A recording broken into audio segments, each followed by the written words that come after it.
Hello viewers, welcome to my channel again. In this video, I will show you how to turn up Google Gemini AI in Gmail.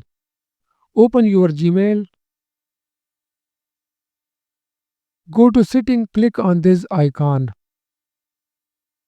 Click on See All Setting. In the General section, scroll down to the Google Workspace Smart Features. Google Workspace Smart Features. Click on Manage Workspace Smart Features setting. If you want to turn up smart features in other Google products, toggle this option also. And then click the Save button at the bottom.